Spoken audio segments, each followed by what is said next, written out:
Good morning बच्चों, मैं Vikram Kumar online study platform पे आप सभी का एक बार फिर से स्वागत है। जैसा कि आप पिछली क्लास में पढ़ चुके हैं कि लीनियर इक्वेशन टू वेरिएबल हमने स्टार्ट कर दिया था और वहाँ पे हमने linear equation in two variable में जो जो इंट्रोडक्शन होते हैं, कैसे linear equation in two variable आया और हम इसका रिप्रेजेंटेशन कैसे करते हैं, इसको एक्सप्रेस कैसे करते हैं, सारा हमने देख चुके हैं। लगभग 9th क्लास का एनसीईआरटी का 4.1 4.2 भी कवर कर चुके हैं। तो आज जो हम आपके लिए linear equation in two variable में उससे आगे बढ़ेंगे। पिछली क्लास में हमने आपको एक छोटा सा ग्राफ का इंट्रोडक्शन बताया था। हालांकि ग्राफ एक छोटा सा नहीं, एक बड़ा सा पोर्शन है। ये 9th में भी आपको रहेगा ही रहेगा, 10th में भी ये पूछता है। तो आपको इसको बहुत अच्छे से तैयार करके जाना है, ठीक है। इसके ऑब्जेक्टिव क्वेश्चन बहुत सारे बनते हैं, ठीक है। तो हमको उस ऑब्जेक्टिव क्वेश्चन को भी टच कर लेना है और देखेंगे एक ही क्वेश्चन से कितने पॉइंट ऑफ व्यू आपके आते हैं। उस सभी क्वेश्चन को कैसे करेंगे वो आज हम डिस्कस करेंगे, ठीक है। तो आज की क्लास को हम स्टार्ट करते हैं। चलिए बच्चों, तो आज का आपका पहला जो क्वेश्चन होगा कि ग्राफ ऑफ लीनियर इक्वेशन में तीन हमने कुछ एग्जाम्पल्स चुने हैं, ठीक है। बहुत अच्छे एग्जाम्पल्स हैं। x माइनस वाई बराबर 2, y बराबर 3x एंड y बराबर x। इन तीनों के ग्राफ के विषय में हम चर्चा करेंगे कि इसका ग्राफ कैसा होता है, ठीक है।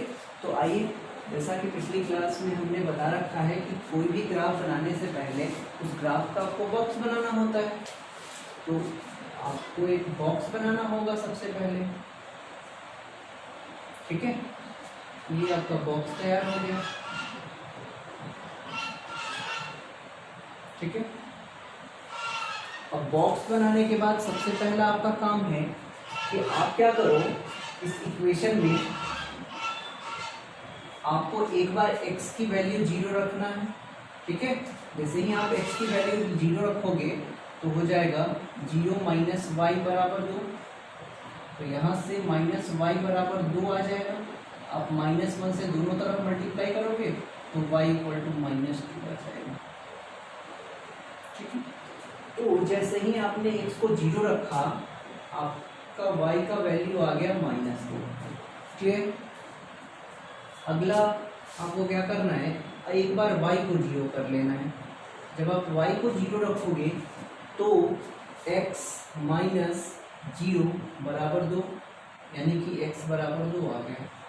जैसे ही आप y को 0 रखोगे x की वैल्यू 2 आ जाएगी। देन आफ्टर आपको ग्राफ तैयार करना है।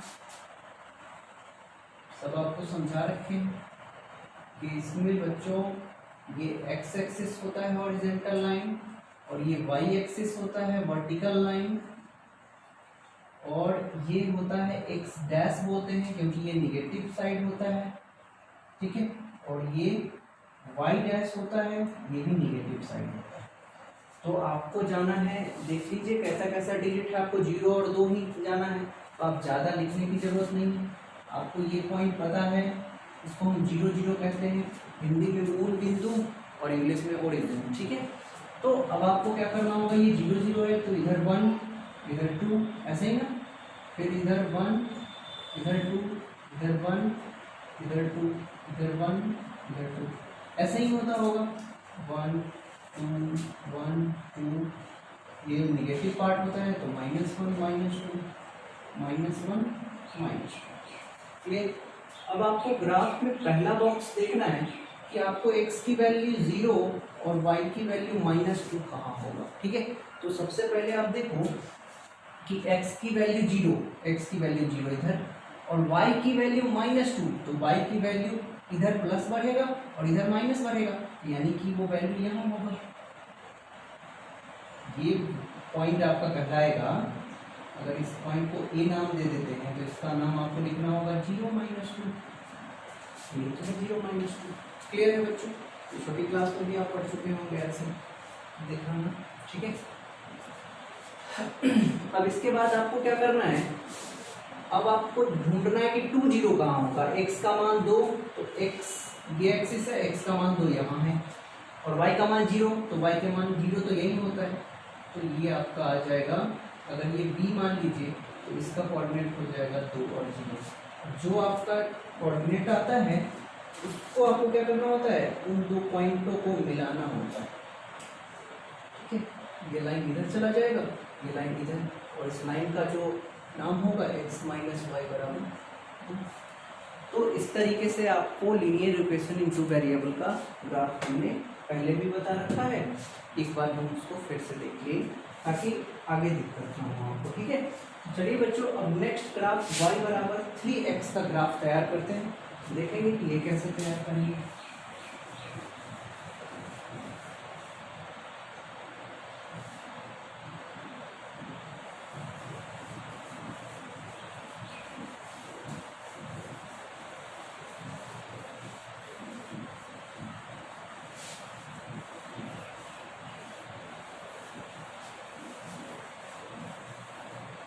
चलिए, अब नेक्स्ट आता है आपका, पहला तो कंप्लीट हो गया, दूसरा लेते हैं y बराबर 3x।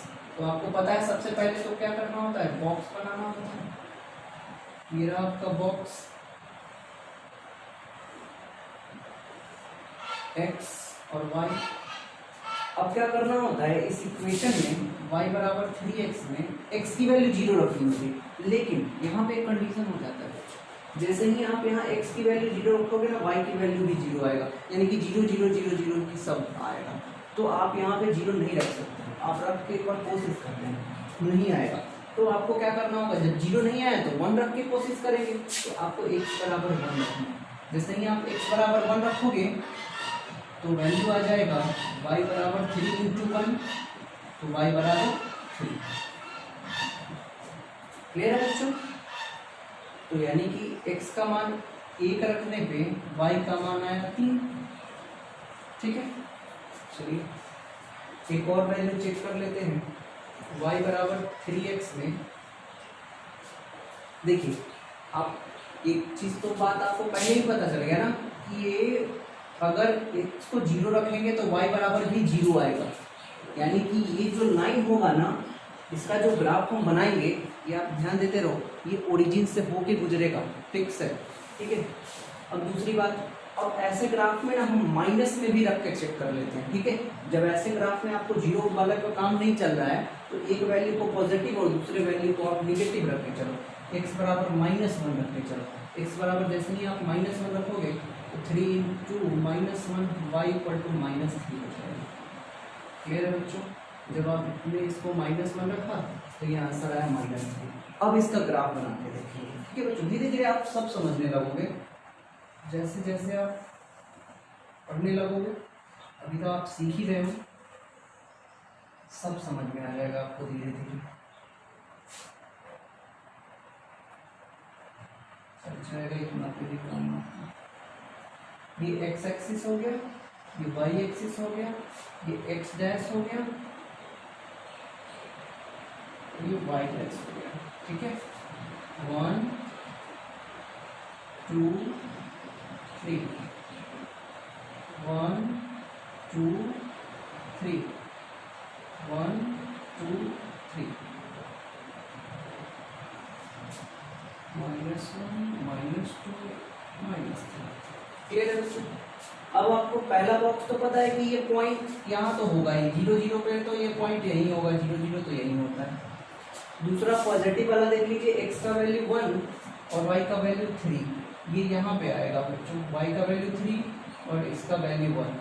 तो इसको लिखने के, इस पॉइंट का नाम आपको 1 और 3, पहले हम x का लिखते हैं फिर y का कोऑर्डिनेट लिखते हैं, ये हो जाएगा। जैसे ही आप x को -1 लोगे, y का वैल्यू -3 दे देगा, तो -1 यहाँ है और -3 यहाँ है, तो ये लगभग लगभग यहाँ पे होगा ये पॉइंट, इसको आप कह सकते हैं -1 -3। अब देखो इस लाइन को मिलाना है, तो आप देख लो आराम से आप मिला सकते हो।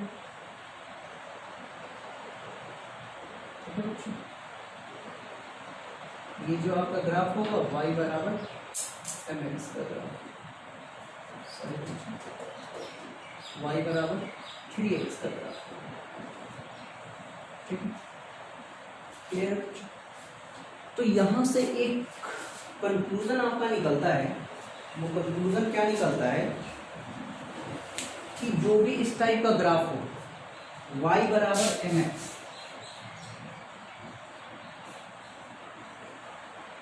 y बराबर अगर mx, m क्या है, कांस्टेंट है, जैसे यहाँ 3 कांस्टेंट है वैसे यहाँ m कांस्टेंट है, यहाँ 2x भी हो सकता था, 4x भी हो सकता था, 5x भी हो सकता था, ऐसे बढ़ेगा।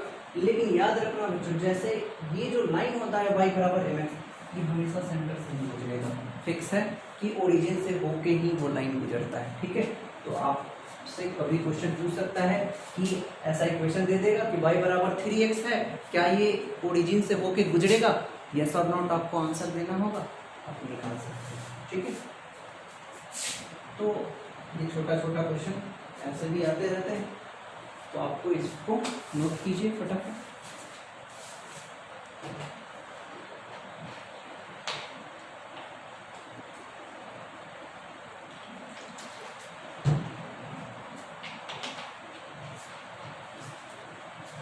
नेक्स्ट क्वेश्चन पे आते हैं।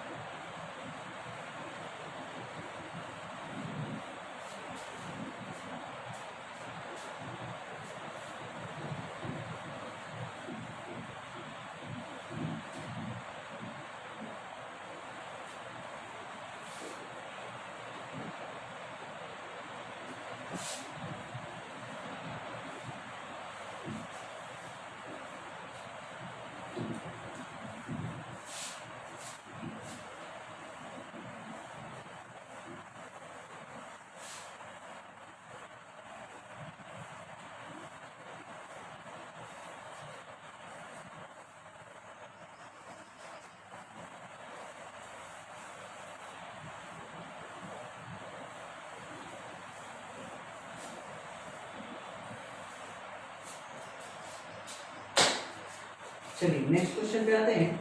और आपका तीसरा जो था y बराबर x, इसका ग्राफ देना था। अगर अब मैं आपसे पूछूं कि क्या बच्चों ये y बराबर x सेंटर से होके गुजरेगा, आई मीन ओरिजिन से होके गुजरेगा, तो आप कहोगे कि सर ये कैसे सोचे होंगे। तो आप सोचो कि ये y बराबर mx के रूप में है ना, क्योंकि m इक्वल टू 1 भी तो हो सकता है ना, हो सकता है, तो y बराबर x हो जाएगा, ये भी सेंटर से होके गुजरेगा।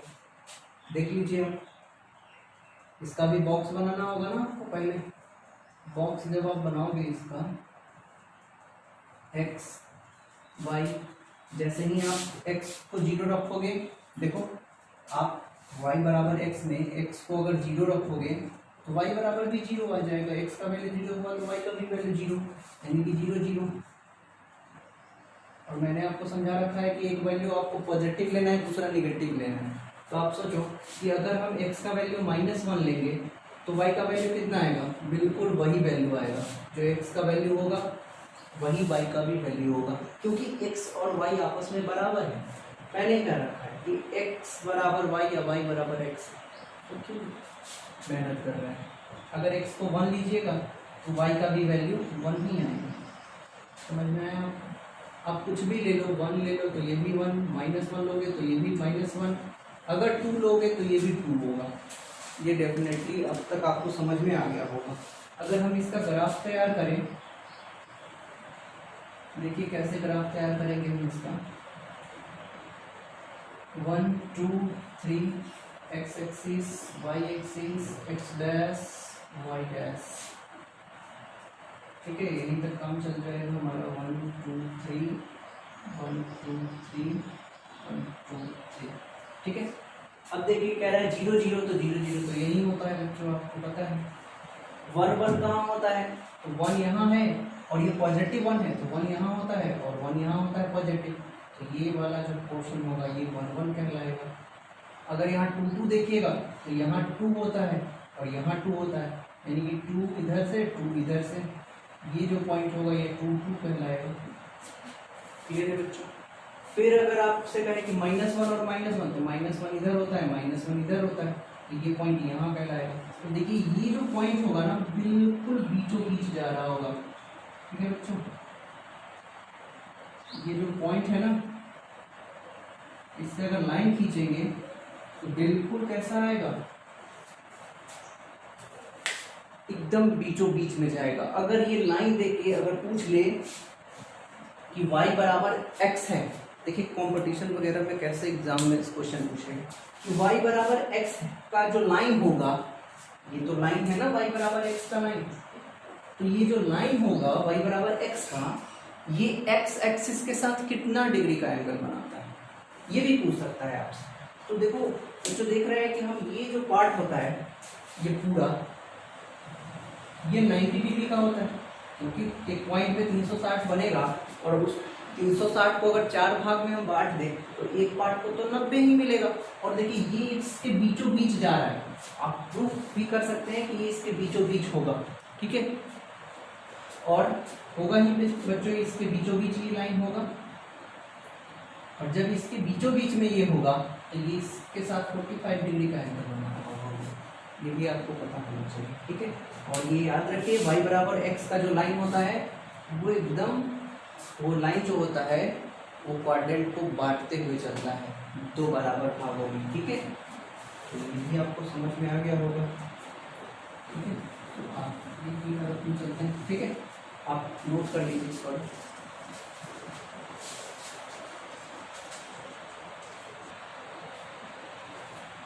नेक्स्ट क्वेश्चन पे आते हैं बच्चों। अब लगभग जो लीनियर इक्वेशन में जो आपको समझाना था, ग्राफ वगैरह हम लोग समझा चुके हैं। अब हम क्वेश्चन की तरफ बढ़ेंगे और क्वेश्चन में से भी हम इम्पोर्टेंट पॉइंट्स को पॉइंट आउट करते हुए चलेंगे, ठीक है। अब आप अगले क्वेश्चन पे आइए और कह रहा है कि give the geometric representation of y बराबर 3 एज एन इक्वेशन, ठीक है। आप अभी पढ़ रहे हो लीनियर इक्वेशन इन 2 वेरिएबल, लेकिन आपसे ये पूछ रहा है कि y बराबर 3, और y बराबर 3 तो 2 वेरिएबल नहीं होता है, एक ही वेरिएबल होता है। इसका मतलब है जब कभी भी इक्वेशन में, आपको याद होगा आप इससे पहले पढ़ चुके हैं, ax plus by plus c के रूप में रिप्रेजेंट करना होता है था 0। अगर मान लेते हैं कि 3x प्लस 5 बराबर 0 हो, यहाँ आपसे पूछ ले कि y का कोफिशिएंट क्या होता है, तो यहाँ तो y है ही नहीं, ठीक है। तो y का कोफिशिएंट इसका मतलब 0 होता है। तो इसका मतलब है कि अगर इस इक्वेशन को ही देखा जाए, सेम अगर इसको भी समझे तो y बराबर 3 है, इसका मतलब इसको तो ये भी देख सकते हैं ना, y माइनस 3 बराबर 0, इसका मतलब y का कोफिशिएंट तो है, y है यहाँ, लेकिन x 0 है, ठीक है। x क्या है बच्चों, 0, x का कोफिशिएंट यहाँ 0 है। तो आप x को 0 लेके भी इसका काम कर सकते हो, ठीक है। आगे हम बढ़ते हैं, पहले तो इसको रिप्रेजेंट करना है, ठीक है, ज्योमेट्रिक एक्सप्रेशन देना है 1 वेरिएबल में। ऐसे भी हमको दिख रहा है कि ये 1 ही वेरिएबल है, ठीक है, लेकिन इसका एक्सप्रेशन आपको 2 वेरिएबल में भी बताना होगा कि 2 वेरिएबल अगर हो तो कैसा होगा, ठीक है। अब देखिए, तो इसको भी हम बनाएंगे, आसान है बच्चों, लेकिन पहले देखते हैं 1 वेरिएबल को कैसे बनाएंगे। अगर ये y बराबर 3 अगर 1 वेरिएबल में हुआ तब इसका रिप्रेजेंटेशन कैसे हुआ, तब इसका तो रिप्रेजेंटेशन बच्चों आप पहले ही क्लास में सीख चुके हैं। जब हमने आपको नंबर लाइन पढ़ाया था तो कोई भी नंबर को रिप्रेजेंट करना हमने वहाँ आपको बताया था 1 वेरिएबल में, वो जो रिप्रेजेंटेशन हुआ था नंबर लाइन पे वो सारा का सारा 1 वेरिएबल ही था, ठीक है। तो अब हम देखते हैं, पहले तो 0 लिखते थे, फिर इधर 1 2 3 ऐसे बढ़ता जाता था, इधर निगेटिव बढ़ते जाता था। तो आपको y बराबर 3 रिप्रेजेंट करना है, तो यही तो है y बराबर 3, हो गया रिप्रेजेंटेशन। इतना आसान है, हाँ बिल्कुल इतना ही आसान, ठीक है। अब बच्चों हम बात कर लेते हैं, ऐसे ही आपको ये दिखा देना है, लेकिन जैसे ही हम इसकी 2 वेरिएबल की बात कर लेंगे, 2 वेरिएबल पे जब ये 1 वेरिएबल था तो सीधा नंबर लाइन पे रिप्रेजेंट हो जाएगा, लेकिन जैसे ही 2 वेरिएबल में आ जाते हैं ना बच्चों, इसका रिप्रेजेंटेशन हम ग्राफ पे करेंगे, यहाँ पे नहीं होगा इसका रिप्रेजेंटेशन, ठीक है। तो इसका ग्राफ आपको बनाना होगा, और अगर आप ग्राफ बनाना आता है आपको, अभी आप सीख चुके हैं, तो फटाफट आप ग्राफ बना दोगे। ये रहा आपका ग्राफ, ठीक है, ये एक्स एक्सिस, ये Y axis, X dash Y axis. अब देखो y बराबर 3 है, तो मैंने अभी आपको बताया कि x का कोफिशिएंट है, तो y अगर 3 है तो इसका मतलब एक बार हम x को 0 लेके चलते हैं, इसका मतलब y अगर 3 है तो वो पॉइंट कौन सा होगा, 0 और 3। ये जो पॉइंट बनेगा ये पॉइंट कौन सा होगा, 0 और 3 तक हमको जाना है, 1 2 3 1 2 3, ठीक है।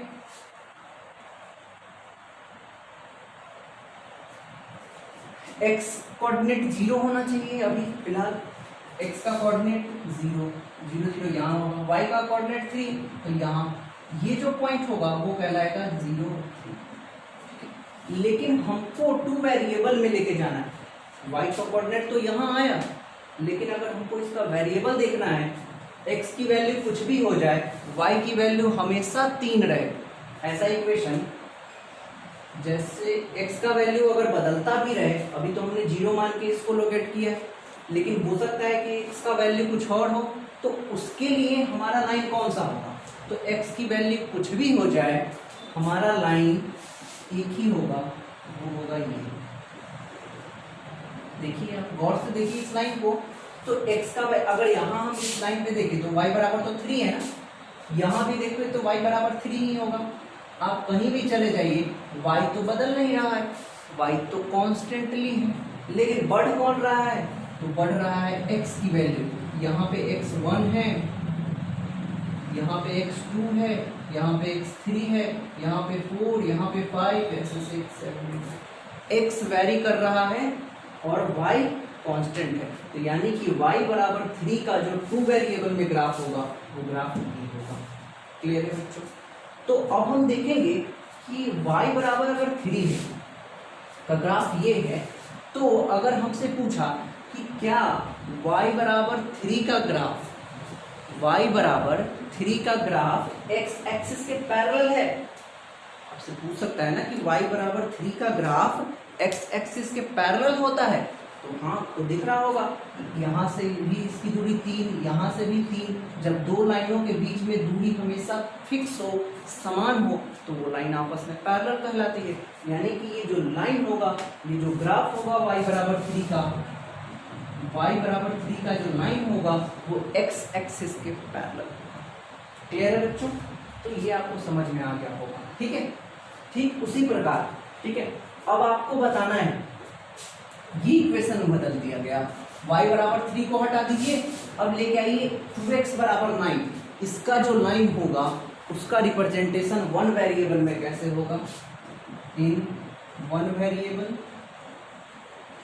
ये सारे के सारे क्वेश्चन बच्चों एनसीईआरटी के, आप रटिए एनसीईआरटी, जब तक आप किताब नहीं खोलिएगा तो कैसे पता चलेगा। इन 1 वेरिएबल और 2 वेरिएबल में इसको रिप्रेजेंट करना है। अगर आप इसको अच्छे से समझ पाए हैं तो बहुत अच्छी बात है, नहीं समझ पाए तो एक बार और इसको देख के आप समझने की कोशिश कीजिए। तो यहाँ पे एक निष्कर्ष मैं यहाँ लिख देता हूँ, y बराबर अगर a है, ये कोई कांस्टेंट हो सकता है, a का मतलब 1 भी हो सकता है, y बराबर 1 भी हो गया, y बराबर 2, y बराबर 3, ये सबका जो ग्राफ होगा या लाइन होगा, y बराबर a का जो लाइन होगा वो पैरेलल टू x एक्सिस। बच्चों ये कितनी बार क्वेश्चन आ चुका है बोर्ड के एग्जामिनेशन में, ठीक है, कि y बराबर 3 का जो लाइन होगा वो x एक्सिस के पैरेलल होगा, परपेंडिकुलर होगा, बहुत सारे ऐसे ऐसे ऑप्शन आते हैं और आपको एक क्लिक करना होता है, ठीक है। तो आप बता सकते हैं, या फिर पूछ देगा कि y बराबर 1 का जो लाइन होगा वो किस पॉइंट से होके गुजर रहा होगा, ठीक है। तो आप कह सकते हैं कि वो जो लाइन होगा वो x और a से गुजर रहा होगा, ठीक है।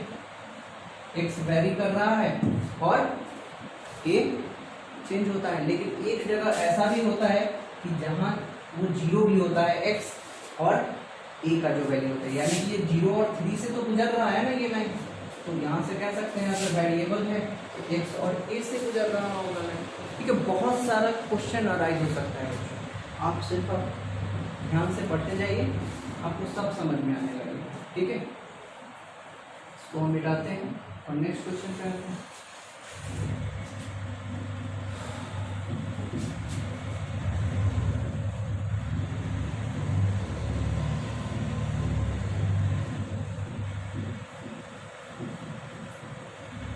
नेक्स्ट क्वेश्चन में कर रहा है कि इसको आपको 1 वेरिएबल में रिप्रेजेंट करना है, तो 1 वेरिएबल का रिप्रेजेंटेशन तो आपने देखा, सिंपल सा नंबर लाइन पे रिप्रेजेंट कर देना होता है। क्लियर है बच्चों?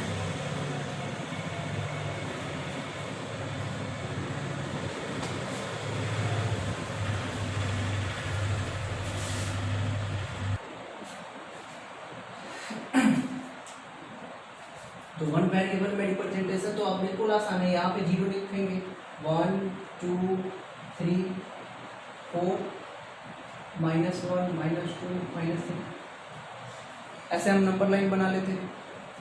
फिर पहले तो हम देखते हैं कि x की वैल्यू है कहाँ पे, तो x देखिए, इसका हम x का वैल्यू निकालेंगे, 2x + 9 = 0। वहाँ y का वैल्यू डायरेक्ट दे रखा था, यहाँ डायरेक्ट नहीं है, तो x बराबर कितना हो जाएगा, देख लीजिए, -9/2, तो x का जो वैल्यू होगा वो -4.5 होगा। तो -4.5 कहाँ होता है, तो एक और आगे जाना होगा -4 पे और -5, एक मिनट, हाँ चलो, तो 4.5, आप इसको समझ रहे होंगे, 4.5 का मतलब क्या होता है, 5 और 4 के बीच में, 4.5 कहाँ होता है, 4.5 कहाँ होता है, तो 5 और 4 के एग्जैक्ट बीच में, तो यहाँ पे हो जाएगा आपका 4.5 -1, ठीक है, ये आपका रिप्रेजेंट होगी x की वैल्यू वन वेरिएबल में। अगर इसी बात को हमको 2 वेरिएबल में रिप्रेजेंट करना है, तो आप तो समझ ही रहे होंगे कि हमको जाना होगा ग्राफ पे और हमें ग्राफ तैयार करना होगा और माइनस का एक्स एक्सिस थोड़ा बड़ा लेना होगा, ठीक है। धीरे धीरे बच्चों आपको सब समझ में आ जाएगा, ठीक है। देखिए हमने एक चैप्टर को स्किप किया है, ठीक है, वो है कोऑर्डिनेट ज्योमेट्री 9th में, और हम यहीं पे दोनों चीज़ों को सिखाने की कोशिश करेंगे। जब आप यहाँ से पढ़ के जाइएगा ना, तो आपको पढ़ाने की भी जरूरत नहीं होगी, कोऑर्डिनेट ज्योमेट्री आप आसानी से पढ़ते हुए निकल जाओगे, ठीक है। लेकिन हम आपको बताएंगे कोऑर्डिनेट ज्योमेट्री, स्किप नहीं करेंगे, लेकिन बहुत जल्दी खत्म हो जाएगा, दोनों साथ ही साथ खत्म हो जाएगा, देखिएगा, ठीक है। अगर हाँ, तो हमको रिप्रेजेंट करना है, तो 1 2 3 4 5 ऐसे चलता जाएगा, -1 -2 -3 -4 -5 ऐसे चला जाएगा। अब हमको रिप्रेजेंट करना है कि x का वैल्यू -4.5, तो जब x की वैल्यू -4.5 होगी, तो आपको तो पता है इसमें y कहीं है ही नहीं, जब y कहीं है नहीं, तो एक वक्त के लिए हम y को 0 भी तो मान सकते हैं, कहीं ना कहीं y तो जरूर 0 हो गया, तो जब y 0 होगा तब वो पॉइंट जो बनेगा 4.5 यहाँ बनेगा, 4 और 5 के बीच में 4.5 ये यहाँ बन जाएगा, ठीक है। अब ये हमेशा यही लाइन बन रहा है, तो इसका मतलब है कि जो लाइन हम गुजारेंगे 4.5 से होकर गुजर रहा है, ठीक है। फिर थोड़ा सा टेढ़ा हो गया, इसको सीधा कर लीजिए,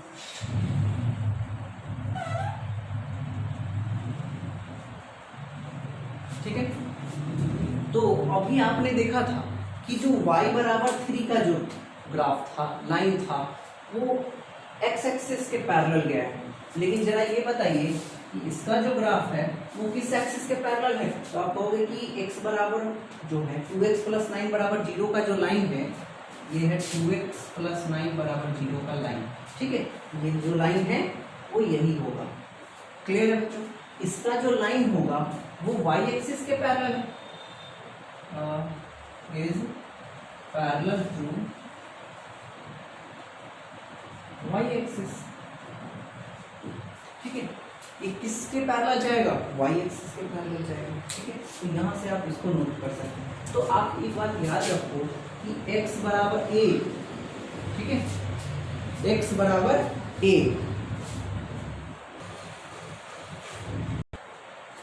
ठीक है। तो x = a का जो लाइन होगा वो हमेशा y एक्सिस के पैरेलल होगा,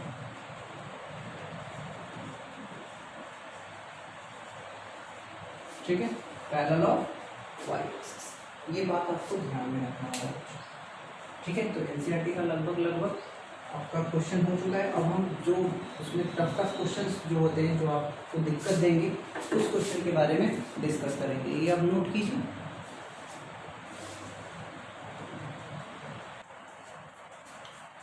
नेक्स्ट क्वेश्चन पे आते हैं बच्चों। अगला क्वेश्चन है आपका, give the equation of 2 line, ठीक है, of 2 line passing through 2 and 14, how many more such lines are there and why, ठीक है। तो अब आपको बताना है, पहले आपको लाइन मिल जाता था, उसके पॉइंट्स आप निकाल के ग्राफ पे रिप्रेजेंट कर देते थे, यही करते थे ना कि पहले एक इक्वेशन मिला, फिर आप उससे उसके पॉइंट निकालते थे बॉक्स बनाकर, फिर उस पॉइंट को आप रिप्रेजेंट करते थे। लेकिन ये थोड़ा रिवर्स प्रोसेस पूछ रहा है और कह रहा है कि हाउ मेनी लाइन्स यानी कि इक्वेशंस ही पूछ रहा है। Give the equation of lines, आपको उस लाइन के इक्वेशन को ही बताने हैं जो कि इस पॉइंट से पास हो रहे हैं। ठीक है बच्चों, तो अब आप क्या करोगे, ठीक है,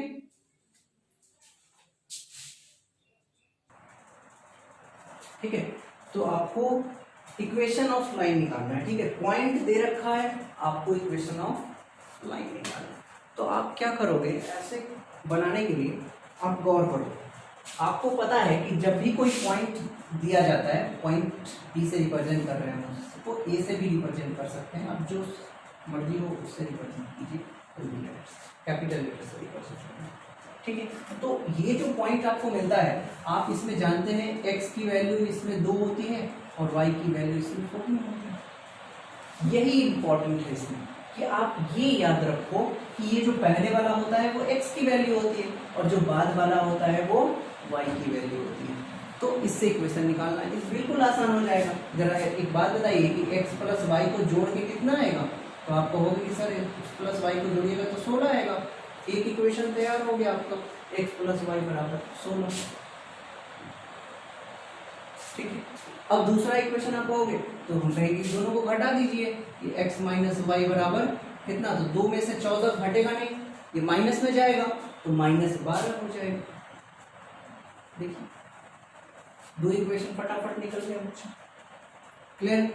अब मान लेते हैं कि अगर 2 से ज्यादा, कह रहा है कि हाउ मेनी मोर लाइन्स, कितने ऐसे लाइन निकल सकते हैं। अगला क्वेश्चन तो है, 2 इक्वेशन तो हमने निकाल दिया, ठीक है, लेकिन अगले ही भाग में ये कह रहा है कि how many more such lines, ऐसे कितने लाइन्स हो सकते हैं। तो ऐसे बच्चों 1000 नहीं, इनफाइनाइट लाइन्स होंगे जो एक पॉइंट से होकर गुजरते हैं, क्योंकि आप जानते हैं कि किसी भी पॉइंट से होकर बहुत सारी लाइनें गुजर सकती हैं। देखिए एक पॉइंट से कितने लाइन्स गुजर रहे हैं, आप जितने चाहोगे उतने लाइन को एक ही पॉइंट से आप गुजार सकते हैं। ठीक है, सारा का सारा एक ही पॉइंट से गुजर रहा है, यानी कि एक पॉइंट से हम इनफाइनाइट लाइन को गुजार सकते हैं, तो इसकी इनफाइनाइट इक्वेशन हो सकते हैं। तो आप कहोगे कि सर इससे ज़्यादा आप निकाल के बताइए, तो बताता हूँ आपको निकाल के। जरा देखिए, अगर हम इसको लिख सकते हैं ना, जब x की वैल्यू 2 है तो 2x प्लस वाई कितना हो जाएगा, तो 4 और 14 कितना 18। 3x प्लस वाई, देखिए 3x प्लस वाई यानी कि कितना 3 2 जा 6 और ये 14 यानी कि 20। 4x प्लस वाई तो कितना हो जाएगा 8 और 22। 5x plus Y 24। 6x plus Y 26। ठीक है, तो ऐसे बढ़ता जाएगा, आप आगे बढ़ाते जाओगे, ये बढ़ते जाएगा, ये कहाँ तक चला जाएगा, इनफाइनाइट तक चला जाएगा। ऐसे ही आप नंबर्स लाइन निकालते हैं। ठीक है, तो आपको ये बातें समझ में आती है। ये तो अब आपका प्लस में होगा, फिर आप माइनस में निकाल सकते हो, बहुत सारे लाइन आप निकाल सकते हो बच्चों। एक पॉइंट से आप पहले भी बात जानते थे कि इनफाइनाइट लाइन निकल सकती है, तो उसके रिप्रेजेंटेशन में भी इनफाइनाइट तरीके हो सकते हैं। आपको अगर वाई में लिखना है तो आप जानते हैं कि इनफाइनाइट पॉइंट्स,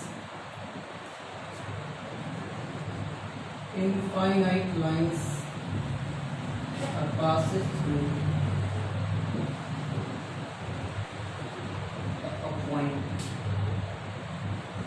एक पॉइंट से होकर इनफाइनाइट लाइन पासेस हो सकते हैं, या y का रीजन दे सकते हैं। क्लियर है?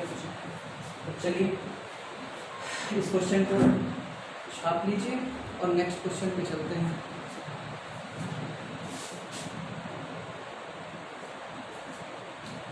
नेक्स्ट क्वेश्चन है बच्चों आपका, the taxi fare in a city.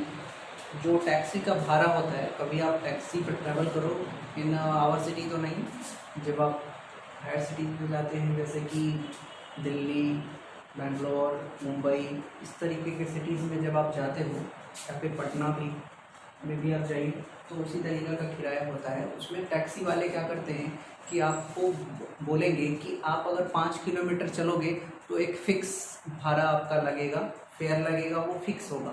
लेकिन उससे 5 किलोमीटर से जितना आप आगे जाओगे, 1 किलोमीटर अगर आप आगे जाते हो, तो उसका जो रेट होगा वो भाड़ा का पर किलोमीटर पड़ता जाएगा।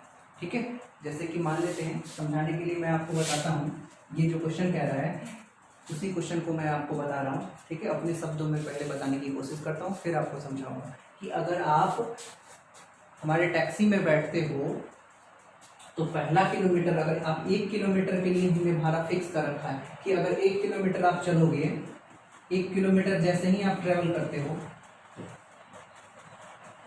तो आपको लगेगा 8 रुपये। ठीक है, आपको लगेंगे 8 रुपये, लेकिन ये फिक्स है कि 1 किलोमीटर तक का 8 ही रुपया लगेगा। लेकिन जैसे ही आप नेक्स्ट किलोमीटर बढ़ाओगे, अगर आप दूसरे किलोमीटर की तरफ जाओगे, एक और किलोमीटर आप जाना चाहोगे, तो आपको 5 रुपये पर किलोमीटर के हिसाब से जाना है। ठीक है, जैसे कि अगर आप 5 किलोमीटर जाते हो, आप 5 किलोमीटर जाते हो उस टैक्सी से, आपको कहीं जाना है तो आप 5 किलोमीटर गए, तो आपका किराया कितना होगा, तो मैं आपको बता देता हूँ। पहले किलोमीटर, 1 किलोमीटर जब आप ट्रेवल करोगे तो 8 रुपया लगेगा, ये तो फिक्स है। अब दूसरे किलोमीटर से, अब 1 किलोमीटर तो आप ट्रेवल कर चुके, अब आपका बचा कितना किलोमीटर, 5 किलोमीटर जब टोटल जाना है, 1 किलोमीटर का 8 रुपया लग गया, तो आप कहोगे 4 किलोमीटर बचा, और 4 किलोमीटर का जो रेट होगा वो 5 रुपये से, तो 4 किलोमीटर का 5 रुपये से रेट कितना होगा, तो 4 गुने 5, यानी कितना हो जाएगा बच्चों, 8 + 20 बराबर 28। 28 रुपया आपको लगेगा 5 किलोमीटर जाने के लिए। लेकिन क्वेश्चन में आपको कह रहा है कि x किलोमीटर जाने के लिए टोटल किराया लगता है आपका y रुपया। अब इसका एक्सप्रेशन आपको ग्राफ पे बताना है। ठीक है, पहले इक्वेशन बनाना है, फिर ग्राफ पे बताना है। चलिए, तो इस क्वेश्चन को एक बार पढ़ के आपको और समझा देता हूँ, फिर हम इस क्वेश्चन को करेंगे। ठीक है, आप समझ गए होंगे कि कैसे क्वेश्चन को बनाना है। ठीक है, लेकिन फिर से हम और बोर्ड में एग्जाम में कैसे बनाएंगे उस तरीके को सीखते हैं। देखिए, कह रहा है कि taxi fare in a city is following for the first kilometer the fare is ₹8 and for the successive distance, यानी कि अगली डिस्टेंस जो होगी, सबसिक्वेंट डिस्टेंस, इज ₹5 पर किलोमीटर। अगला डिस्टेंस जैसे ही आप 1 किलोमीटर के बाद चलोगे, वो 5 रुपये पर किलोमीटर के रेट से चलना स्टार्ट हो जाएगा, और आपने जो डिस्टेंस कवर किया है वो x किलोमीटर है, एंड द टोटल भाड़ा जो उसको दिया है एज ₹y है। तो आपको इसका लीनियर इक्वेशन बना के बताना है। ठीक है, तो बिल्कुल हम ऐसे ही चलेंगे। तो सबसे पहले हम देखते हैं कि हमने डिस्टेंस कितना ट्रेवल किया है। तो आप कहोगे कि सर डिस्टेंस जो ट्रेवल हुआ है वो क्वेश्चन में दे रखा है कि x किलोमीटर हमने डिस्टेंस ट्रेवल किया है, तो यहाँ लिख देंगे x किलोमीटर डिस्टेंस हमने ट्रेवल किया है। दूसरी बात, जो हमने पैसा दिया है, जो टोटल फेयर है हमारा, ठीक है, वो है कितना रुपए, y रुपए। तो टोटल फेयर आपका जो हो गया वो हो गया आपका y रुपए। ठीक है, अब आपको इसको जब इक्वेशन में बताना है तो आप बता सकते हो अकॉर्डिंग टू क्वेश्चन। सबसे पहले तो 1 किलोमीटर का 8 रुपया लग गया, 1 किलोमीटर का 8 रुपया लग गया, तो 8 रुपया तो लग गया। ठीक है, अब जो होगा, अब डिस्टेंस कितना बचा, तो जैसे ही मैंने 5 किलोमीटर वहां डिस्टेंस लिया था, तो 1 किलोमीटर का जब 8 रुपया लिख दिए थे तो 4 किलोमीटर बचा था। अगर 10 किलोमीटर होता, 1 का लिख लेते तो 9 बचता। अगर 100 का होता तो 1 लिख लेते, 99 बचता। ठीक उसी प्रकार जब x डिस्टेंस चले हैं और 1 का लिख दिए तो कितना बचा, x - 1। यही चीज है, y रहता तो y - 1। जितना भी डिस्टेंस है उसमें से 1 घट गया, यानी कि x - 1 डिस्टेंस हमारा अभी भी बचा हुआ है। जो किस रेट से हम जाएंगे, वो रेट होगा हमारा 5 रुपए प्रति किलोमीटर का।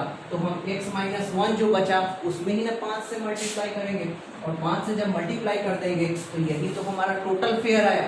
लेकिन टोटल फेयर आपके क्वेश्चन में कह रहा है y होना चाहिए, तो ये रहा आपका आंसर। ठीक है, जब आप इसको बनाने चलोगे तो 8 प्लस 5x माइनस 5 बराबर y, इसको इधर लेके आइएगा, 5x माइनस y माइनस 3 बराबर 0। ये आपका हो गया equation, linear equation two variable का। जब आप इसका ग्राफ बनाना चाहोगे तो आप इसका ग्राफ भी बना सकते हैं इजी मेथड से। आपको पता है ग्राफ कैसे बनाना है, पहले तो इसका बॉक्स बनाना होगा। इसका बॉक्स बनाने के लिए पहले x और y को बनाना होगा। x और y को बनाने के लिए फिर आप क्या करते थे कि x को 0 रख देते थे। x को जैसे ही 0 रखिएगा ये होल टर्म 0 हो जाएगा और y बराबर आ जाएगा -3। आप करके देखिएगा, फिर रिजल्ट आपको मिलेगा। जैसे ही आप y को 0 रखिएगा, जैसे ही आप y को 0 रखिएगा, x बराबर जो वैल्यू आ जाएगा वो 3/5 आ जाएगा। ठीक है बच्चों, हम आपको बोले थे कि आपको ऐसा वैल्यू रखना है कि 3/5 9 आए। ठीक है, तो आपका ग्राफ में आप आसानी से बना सकते हो, लेकिन अगर ऐसा भी आ भी जाए तो भी आप ग्राफ बना सकते हो, कोई दिक्कत की बात नहीं है। पहले तो आप लिख दो 1 2 3 1 2 3 1 2 3।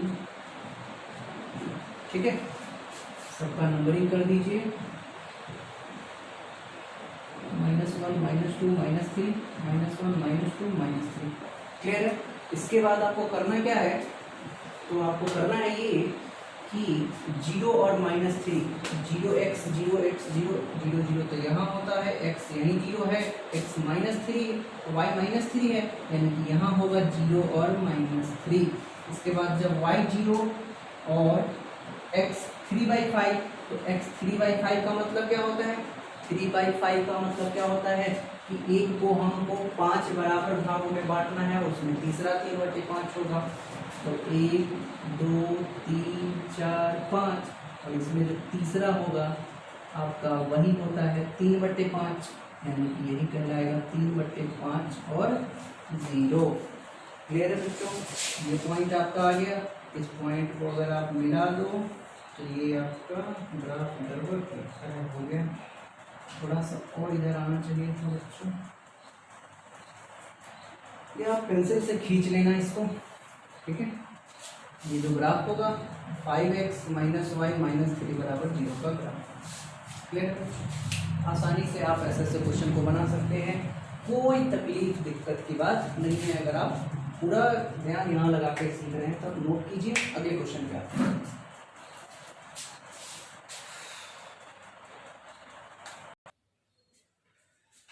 नेक्स्ट क्वेश्चन पे बच्चों, if the work done by if the work done by a body on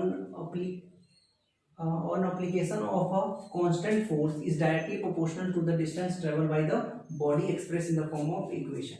ठीक है, तो अगला क्वेश्चन में आपको देखना होगा, और बच्चों सबसे पहली बात तो आपको जो पॉइंट आउट लाइन करना होता है, कुछ पॉइंट्स को आपको ना लेके काम कर लेना होगा, उतना पढ़ने की जरूरत नहीं, बहुत बहुत लंबा लंबा क्वेश्चन आएगा। ठीक है, तो उसका जो मेन थीम होगा उसको आप लेना होता है, और जितना बड़ा क्वेश्चन होगा ना वो उतना ही आसान हो जाता है। ठीक है, कठिन तो वो होता है जब वन लाइनर में आए ना, तब क्वेश्चन का लेवल देखना बच्चों।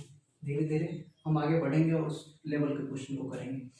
कह रहा है कि सिर्फ आपका जो इम्पोर्टेंट लाइन है वो ये है कि वर्क डन जो होगा, work done directly proportional to the distance travel by the body. ठीक है, दूसरा चीज पहला चीज आ रहा है वर्क डन, तो सबसे पहले वर्क डन को पॉइंट आउट करेंगे। दूसरी बात आ रही है डिस्टेंस ट्रेवल, तो डिस्टेंस को पॉइंट आउट करेंगे। हम मान लेते हैं, देखिए सबसे पहली बात कि दो चीज यहाँ पे क्या होगा, हम पढ़ रहे हैं linear equation in two variable, दो वेरिएबल होने चाहिए। क्या आपको पता है कि वर्क डन कितना है? नहीं, आगे का छोड़िए, अभी तक तो नहीं पता ना कि वर्क डन कितना है, नहीं पता है तो आप क्या मानोगे x। डिस्टेंस ट्रेवल नहीं पता है, आप क्या मानोगे y। ठीक है, अब कोई चीज आपको कहता है कि भाई वर्क डन जो है, वर्क डन जो है वो डायरेक्टली प्रोपोर्शनल, ये डायरेक्टली प्रोपोर्शनल का साइन होता है बच्चों, साइंस में खासकर हम इसका इस्तेमाल करते हैं। तो directly proportional to distance travelled, ठीक है। और कभी भी जब साइंस में ये टर्म है डायरेक्टली प्रोपोर्शनल, और डायरेक्टली प्रोपोर्शनल को हटा के जब हम बराबर के रूप में इसको लिखते हैं तो एक कांस्टेंट जुड़ जाता है। तो आपको पता है कि x is directly proportional to y, क्योंकि वर्क डन को x से लिखेंगे और डिस्टेंस ट्रेवल को y से लिखेंगे। और जब डायरेक्टली प्रोपोर्शनल हटाते हैं और बराबर का साइन लाते हैं तो बस एक कांस्टेंट इसमें जुड़ जाता है, वो कहलाता है k। ठीक है, कुछ कांस्टेंट से ये वेरी होता है। ठीक है, डायरेक्टली प्रोपोर्शनल का मतलब है कि बढ़ना हो तो बढ़े, घटना हो तो घटे, ये डायरेक्टली होता है कि अगर x बढ़ेगा तो y भी बढ़ेगा और x घटेगा तो y भी घट जाएगा। क्लियर है बच्चों? x बढ़ेगा तो y बढ़ जाएगा, x घटेगा तो y घट जाएगा। तो कुछ हिसाब से ये बढ़ रहा होगा। क्लियर है? x का वैल्यू कुछ भी हो सकता है, 1 2 3 4 5। अब अगले ही चीज में ये कह दिया कि कांस्टेंट फोर्स इज 5 यूनिट। इसका मतलब है यहाँ पे जो हमने k माना है ये k बराबर 5 यूनिट वो दे रखा है। तो जो अगला इक्वेशन जो हमारा बन जाएगा x बराबर 5y। क्लियर है बच्चों? अब ये हमारा इक्वेशन कन्वर्ट हो चुका है। जो हमारे क्वेश्चन का डिमांड था इक्वेशन का, वो इक्वेशन यही है। इसको आप थोड़ा सा सजा के भी लिख सकते हैं, x माइनस 5y बराबर 0, या फिर वैसे भी रहने दे सकते हैं, दोनों सही है। दूसरी बात, अब क्वेश्चन कह रहा है कि also read the graph of the work done. ठीक है, अब पहले तो इसका ग्राफ बनाना है, क्योंकि इक्वेशन लिख दी है तो इसका ग्राफ भी चाहिए हमें। तो ग्राफ बनाने का तो तरीका आपको बता रखे हैं, और जैसे ही आप इसका रूप देख रहे होंगे सबसे पहले वाले ग्राफ का आपका ध्यान में आ रहा होगा कि दूसरा ग्राफ तो ऐसा ही सर आप बनाए थे, x बराबर 5y, y बराबर mx, इस टाइप का ग्राफ आप बना चुके हैं। ठीक है, तो आप गौर कीजिए उस बात को। ठीक है, ठीक है, तो आपको ग्राफ बनाने तो आता ही है। सबसे पहले हम इसका बॉक्स तैयार कर लेंगे। बॉक्स अगर तैयार करना है तो x और y तैयार करना होगा। x और y तैयार करना है, x का वैल्यू अगर 1 रखिएगा तो y का वैल्यू 5 आए, इसका वैल्यू अगर 1 रखिएगा तो इसका वैल्यू 5 आएगा। ठीक है, इसका वैल्यू अगर 2 रखिएगा तो इसका वैल्यू 10 आएगा, अगर इसका वैल्यू 0 रखिएगा तो इसका भी वैल्यू 0 आएगा। ऐसे ग्राफ आप बनाना सीख चुके हैं। जब आप इसको ग्राफ पे प्लॉट करोगे तो ये कुछ इस तरीके का ग्राफ आएगा। आप जाके चेक कर लेना, पहले ही मैं नोट कर रहा हूँ और फिर बना के अभी दिखाऊंगा आपको। देखिए 0 0 तो यही होता है, 10 तक है, 1 2 3 4 5 6 7 8 9 10, 1 2 3 4 5 6 7 8 9 10, इस तरीके से बढ़ता जाएगा। अगर y बराबर 1, x बराबर 5 एंड 1,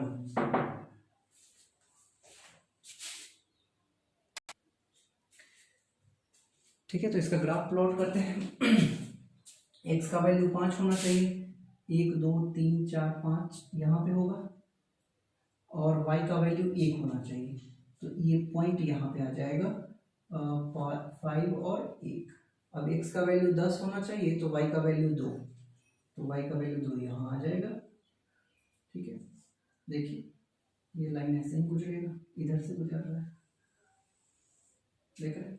तो ये 0 0 से होकर पक्का गुजरेगा, क्योंकि आप जान चुके हैं कि 0 0 है तो 0 0 से गुजरेगा ही गुजरेगा।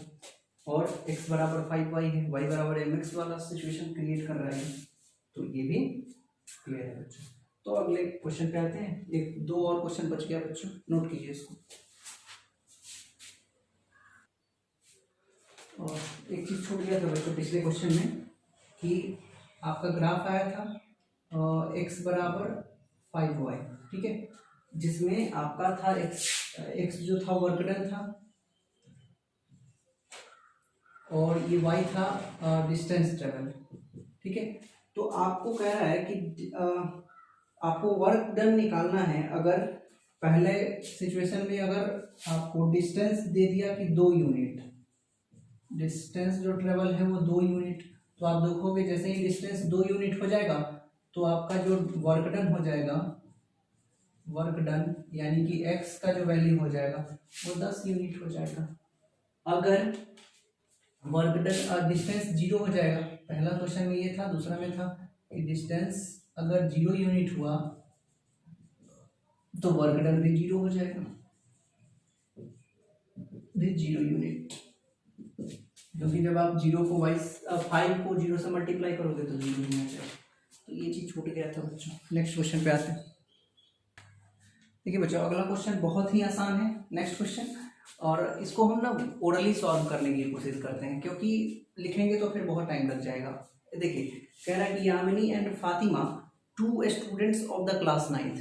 देखिए एनसीईआरटी का ही क्वेश्चन है, आपके पास अगर बुक होगा तो 4.3 में जाके देख लीजिएगा, ये क्वेश्चन होगा वहाँ पे। ठीक है, तो यामिनी और फातिमा 2 स्टूडेंट हैं। क्या है, एक का नाम है यामिनी और दूसरा का है फातिमा। और क्या है कि ये दोनों एक अर्थक्वेक भूकंप जानते हैं, उससे पीड़ित जो लोग होते हैं उनकी मदद करना चाहते हैं ये दोनों। तो ये दोनों ना कुछ रुपए कंट्रीब्यूट कर रहे हैं। अब कितना फातिमा कर रहा है, कितना यामिनी कर रहा है, ये नहीं पता, क्योंकि लीनियर इक्वेशन 2 वेरिएबल है, इसलिए नहीं पता। तो ये दोनों का वेरिएबल अमाउंट होगा, कुछ भी हो सकता है। नहीं पता है तो इसका y x मानेंगे, इसका y मानेंगे। और ये पता है लेकिन कि दोनों मिलके 100 रुपए दिए हैं, यानी कि दोनों जब मिलके 100 रुपए दिए हैं तो x और y को जब अब आप जोड़ोगे तो 100 होगा। यही इसका लीनियर इक्वेशन 2 वेरिएबल होगा। यहाँ से आप बना सकते हैं, कितना इजी वे में था। अगर इसको आप ग्राफ पे बनाना चाहते हैं तो आप ग्राफ पे भी इसका बना सकते हैं, कोई दिक्कत नहीं होगा बच्चों। तो ये आप अगला क्वेश्चन देख लीजिएगा, बहुत आसान है। नेक्स्ट क्वेश्चन पे आते हैं बच्चों। नेक्स्ट क्वेश्चन है बच्चों, आपको एक इक्वेशन दिया हुआ है कि f बराबर 9/5 c प्लस 32। ये इक्वेशन आप 8th क्लास में पढ़ चुके हैं। ये इक्वेशन होता है फ़ारेनहाइट एंड सेल्सियस में रिलेशन से। यही रिलेशन होता है फ़ारेनहाइट और सेल्सियस में। तो फ़ारेनहाइट क्या होता है और सेल्सियस क्या होता है, ये दोनों जो होते हैं वो टेम्परेचर के मापने के यूनिट्स हैं। टेम्परेचर के मापने के यूनिट्स हैं फ़ारेनहाइट एंड सेल्सियस। लेकिन टेम्परेचर का जो ऐसा यूनिट होता है वो क्या होता है, वो आप कमेंट बॉक्स में कमेंट कर दीजिए, ठीक है, पढ़ने के बाद अगर आपको याद है तो। चलिए अब बात करते हैं कि फ़ारेनहाइट और सेल्सियस में जब ये रिलेशनशिप होता है तो आपको क्या करना है कि इसको ग्राफ पे रिप्रेजेंट करना है कि ये इक्वेशन का ग्राफ क्या होगा। ठीक है, तो ग्राफ बनाने के लिए सबसे पहले तो आपको बॉक्स बनाना होता है। तो फ़ारेनहाइट का एक बॉक्स बनाएगा और एक सेल्सियस का बॉक्स बन जाएगा। ठीक है, फिर आपको करना क्या होता है कि एक बार इसको 0 रख लेते हैं पहले, या फिर आप किसी कोई भी वैल्यू आप रख लो। सेल्सियस को जब आप 0 रखोगे, ठीक है, जब आप सेल्सियस को 0 रखोगे तो ये आएगा 32। ठीक है, सेल्सियस को जब आप 0 रखोगे तो ये आएगा 32। जब आप सेल्सियस को 5 रखोगे, सेल्सियस को जब आप 5 रखोगे तो ये आ जाएगा 41। ठीक है, आगे भी बढ़ जाए, एक और ले लेते हैं एक्स्ट्रा। ठीक है, अगर इसको आप 10 रखते हो या फिर ज़रूरत नहीं है, इतने पे ही आप काम चला लीजिए। ठीक है, ऐसे भी ये बहुत ज़्यादा हो चुका है। अब देखो, हम पॉजिटिव ही सारा जब वैल्यू लिए हैं तो निगेटिव बगल फैलाने का कोई कारण तो है नहीं। ठीक है, तो ऐसे बना लेंगे एक्स एक्सिस वाई एक्सिस। अब देखिए इधर हम क्या करेंगे, यहाँ से तो 0 से 5 तक ही गए हैं, तो 1 2 3 4 5 इधर चले जाएंगे। इधर तो 30 41 है, तो इसको ना आप क्या कर लो कि 5 के अंदर, ये तो 1 2 3 4 5 हो गया, ये आप ले लो 10। ठीक है, 20 30 40। ठीक है, ऐसे अंतराल ले लेंगे, क्योंकि आप जब छोटी क्लासेस में थे तो आप सीख चुके होंगे वो बार ग्राफ बनाना, वो कैसे आप बनाते थे, सब ऐसे ही तो बनता था। तो ये सब उसी तरीके से चलेगा। अब देखिए, अब 0 और 32 रखना है, तो 0 और 32 कहाँ होगा, तो 0 यहाँ, 32 यहाँ होगा लगभग, तो इसको कहेंगे ना 0 और 32। फिर अगर आपका 5 है, 41 और 5, 41 और 5 कहाँ होगा जरा वो देखिए, 0 और, तो सबसे पहले तो आपको ये देखना होगा कि सेल्सियस इधर लिखे हैं, ठीक है, और इधर फ़ारेनहाइट लिखे हैं। ठीक है, तो सेल्सियस में 0 और फ़ारेनहाइट का रिलेशनशिप है, तो ये आपको ध्यान रखना होगा, ये लिखना होगा कि आप इधर किसको लिख रहे हैं। ठीक है, फिर आपका ग्राफ सक्सेसफुल होगा। ये 5 है, तो अब ये 41 लगभग यहाँ होगा, लगभग यहाँ, और 5 यहाँ, तो ये ग्राफ यहाँ हो जाएगा तो ये जो लाइन आपका ग्राफ का जो जाएगा वो ऐसे चलता जाएगा 41 और 5, ठीक है बच्चों, 5 और 41, ठीक। पहले x वाला लिखते हैं फिर y वाला लिखते हैं, ठीक। तो ये तो आपका था ग्राफ जो कि आप समझ चुके हैं, पहले से भी बना चुके हैं। अब आपका क्वेश्चन आता है कि 30 डिग्री को फ़ारेनहाइट में बदलना, ये सब आप पहले भी पढ़ चुके हैं। 30 डिग्री सेल्सियस है तो डिग्री सेल्सियस का इसमें मान रखेंगे तो फ़ारेनहाइट में निकल जाएगा 9/5 इंटू 30 प्लस 32, ये 6 टाइम में इसको कट करेंगे तो ये कितना हो जाएगा 54 प्लस 32 यानी कि 86। ऐसे आपका जाएगा 95 जब आप रखोगे फ़ारेनहाइट में तब आपको निकाल लेना है सेल्सियस कितना होगा, ये सब आप निकाल सकते हैं। फिर इसके बाद जब आपको 0 डिग्री होता है तो फ़ारेनहाइट कितना होता है, जब ये 0 डिग्री होता है तो फ़ारेनहाइट पे 32 होता है, ये आपको याद होना चाहिए। जब 0 डिग्री फ़ारेनहाइट होगा, सॉरी सेल्सियस 0 था तो फ़ारेनहाइट 32, तो ये जब 0 होगा फ़ारेनहाइट तो ये कितना होगा आप निकाल लोगे, ठीक है। माइनस में समथिंग आएगा, ठीक है, 17 दशमलव कुछ करके आएगा, आप निकाल लोगे, आसानी से निकल जाएगा। सबसे इम्पोर्टेंट क्वेश्चन है आपका ये, जो कि कई एग्जामिनेशन में आ रखा है, चाहे वो रेलवे हो या फिर CGL हो, बहुत सारे बड़े बड़े एग्जामिनेशन में ये आ जाता है क्वेश्चन कि ये कह रहा है कि इज देयर अ टेम्परेचर, क्या कोई एक ऐसा टेम्परेचर है जिसका न्यूमेरिकली वैल्यू जो होगा वो सेल्सियस में भी सेम होगा और फ़ारेनहाइट में भी सेम होगा, तो वो वैल्यू है -40 डिग्री, ठीक है बच्चों।